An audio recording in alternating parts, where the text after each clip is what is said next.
Les populations d'un petit village en Afrique de l'Ouest se sont réveillées avec un très grand scandale. Un scandale d'une femme, la femme d'un pasteur qui saccage un dimanche matin l'église entre guillemets de son mari, l'église épicerie de son mari à cause des frasques sexuelles de ce dernier, de la démo sexuelle que ce monsieur, soi-disant pasteur, perpétrait dans cette église, une église épicerie, en couchant avec les membres de cette église, quelques personnes de la chorale. D'ailleurs, selon les traductions de la vidéo originale et selon les interviews de cette femme, cet homme se serait marié, selon les dires de cette femme, cet homme s'est marié secrètement, en secret, avec la pianiste, l'organiste ou la pianiste de cette église. Et ça se passe dans un village en Afrique de l'Ouest. Le village est scandalisé, la population est scandalisée. Voilà comment le royaume de Dieu est fermé à ces populations à cause de ce scandale. Des fresques sexuelles, c'est des choses que nous avons toujours exposées, mes frères et sœurs. Le lieu où Dieu voudrait que nous prions est un lieu saint. Et ce n'est pas dans un bâtiment fait de main d'homme. Ce n'est pas dans des bâtiments de pierre, de briques, de terre battues ou peu importe. Le Seigneur se réunit là où 2 ou 3 sont assemblés en son nom, priant dans la pureté, dans la sanctification, dans la simplicité, ayant le mal en horreur, ayant la haine du péché. Là où 2 ou 3 sont réunis, c'est là où le Seigneur est là. Le Seigneur nous demande de fuir ce genre d'endroit. Et voilà donc comment le nom de Dieu est décrié, est blasphémé parmi ces populations. C'est pour cela que dans ces villages ouest-africains, d'ailleurs, la plupart de ces villages, nous voyons des incursions des groupes terroristes tels que Boko Haram et autres. Les gens ne se convertissent plus en Christ parce qu'à cause de ces scandales, allez prêcher encore la parole de Dieu à ces personnes, elles ne vont pas venir. Voilà donc cette femme qui est en train de barricader l'église de son mari.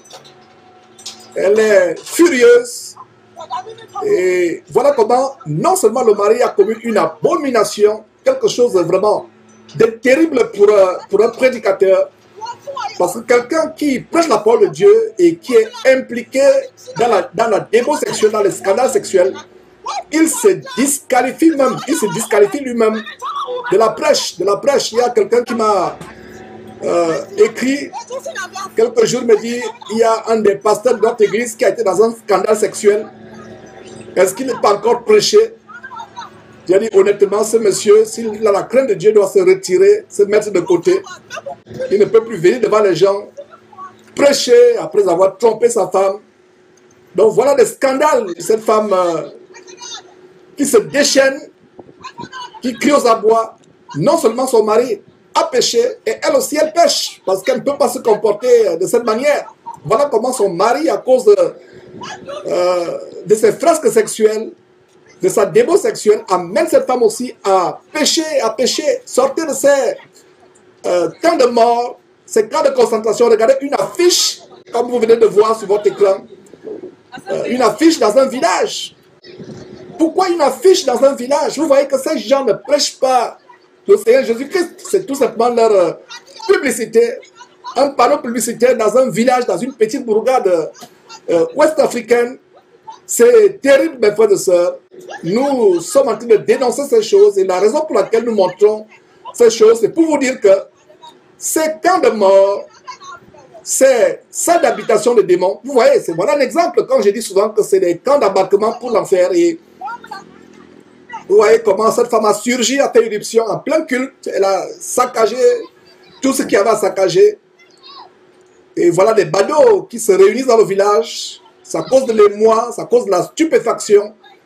Et dans ces camps de mort, ces faux pasteurs vont vous imposer des mains remplies d'impudicité, des mains remplies de débauche sexuelle. C'est la raison pour laquelle la plupart d'entre vous avez des rêves sexuels, des rêves où vous voyez en train d'être abusé par des démons, succubes ou incubes, qu'on appelle généralement des maris de nuit ou femmes de nuit. Voilà les conséquences.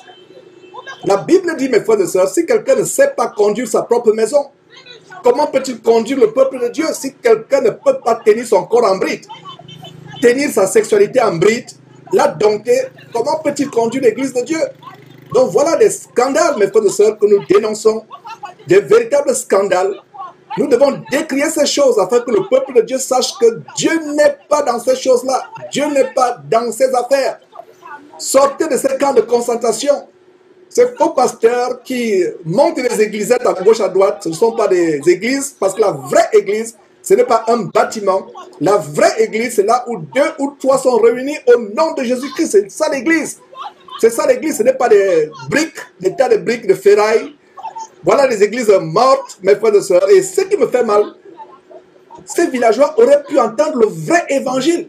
Si quelqu'un pouvait leur faire parvenir cette vidéo que je suis en train ce message pardon, que je suis en train de prêcher, à savoir que ce n'est pas ça le message que Jésus nous a amené à nous apporter. Voilà des hommes dans un village qui sont dirigés en enfer, il n'y a personne qui prêche. Où sont les prédicateurs qui vont dans des villages comme cela prêcher le vrai évangile? Allez prêcher encore la parole de Dieu aux parents de cette femme. Même cette femme, elle a perdu la foi. Cette femme n'aura plus jamais foi en qui que ce soit. Parce qu'elle a vu elle-même son propre mari commettre la fornication, l'adultère, la débauche. Et comme ça ne suffisait pas, comme si coucher avec toutes les filles de l'église ne suffisait pas, voilà comment il se marie secrètement avec la pianiste. Voilà ces églises où il y a des chorales. Les gens chantent les chorales. Voilà l'exemple de la débauche dans ces chorales. Aujourd'hui, on parle de chanteurs chrétiens, des musiciens chrétiens.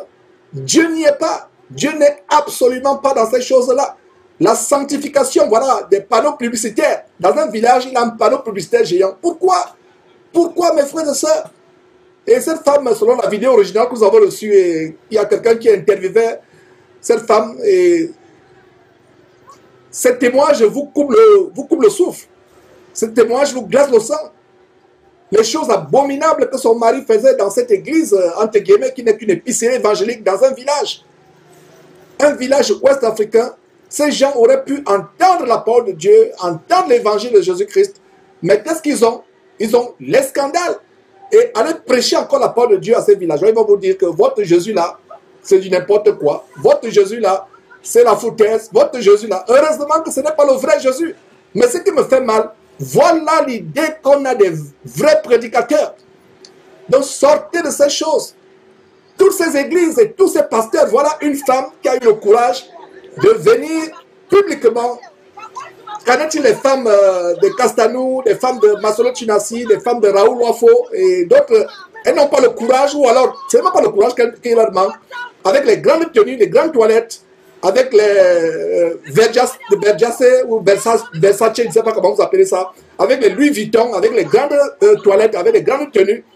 Elles ferment la bouche sur les frasques sexuelles, les dérèglements sexuels de leur mari. Elles n'ont pas, certaines n'ont pas le courage parce qu'elles sont menacées de mort. Donc voilà le lot quotidien.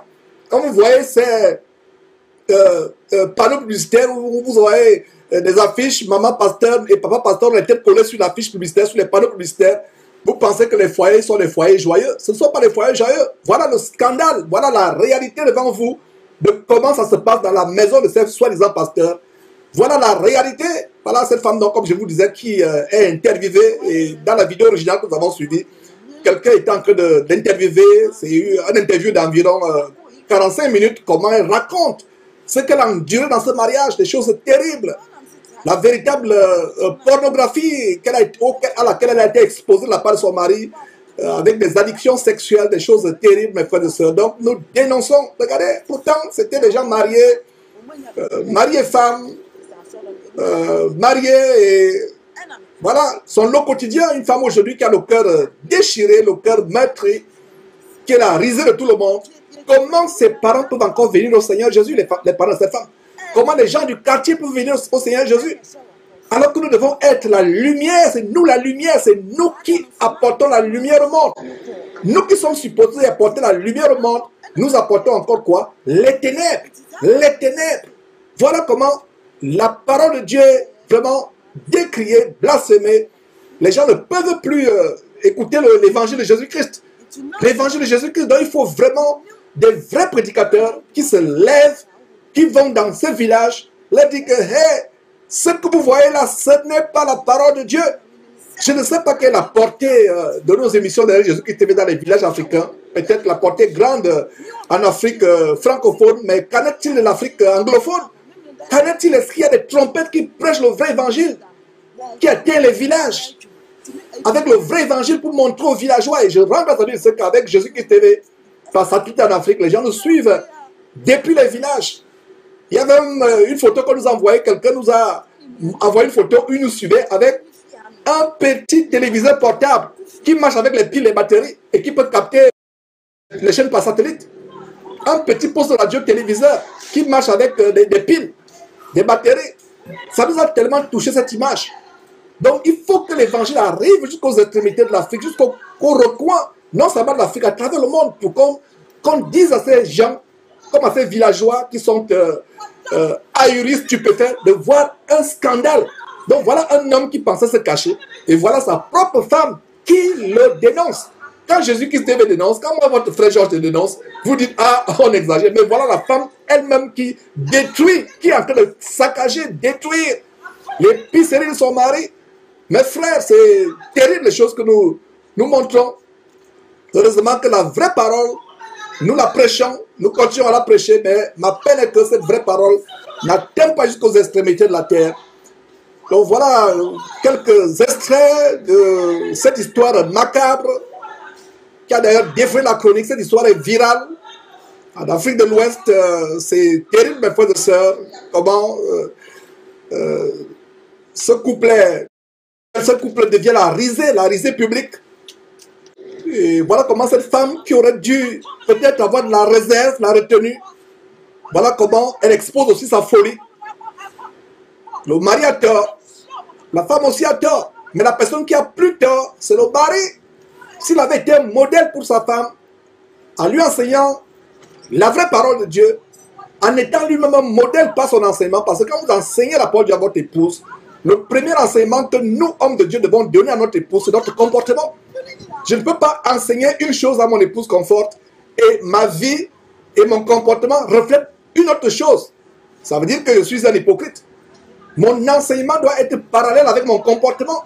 Ce que je prêche publiquement doit refléter en privé dans ma famille, vis-à-vis de mes enfants, vis-à-vis de mon épouse. Voilà, ce que je prêche publiquement doit être parallèle avec ce que je vis en privé. Sinon, nous sommes des hypocrites. La Bible dit que le lit conjugal soit exempt de souillure. Dieu a en horreur l'impudicité. Dieu a en horreur la fornication. Que le lit conjugal soit exempt de souillure. Dieu jugera sévèrement les adultérants, les débauchés sexuels, les homosexuels, les sodomites. D'ailleurs, tous les autres pécheurs. Donc voilà, mes frères et sœurs, cette histoire terrible de cette femme qui saccage l'église de son mari. Nous ne cautionnons pas son comportement. Ce n'est pas comme ça qu'une femme chrétienne qui craint Dieu devrait se comporter. Elle aurait peut-être fait mieux de prier pour son mari en secret ou d'exposer la situation devant les anciens. Au cas où il y aurait même des anciens. Je doute qu'il y ait même des anciens dans cette église.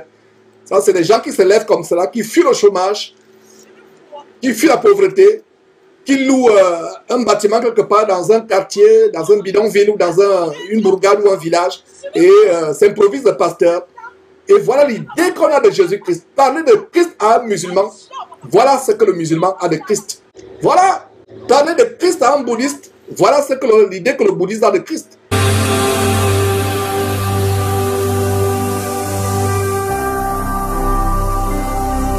Jésus-Christ TV, vous connaîtrez la vérité et la vérité vous affranchira.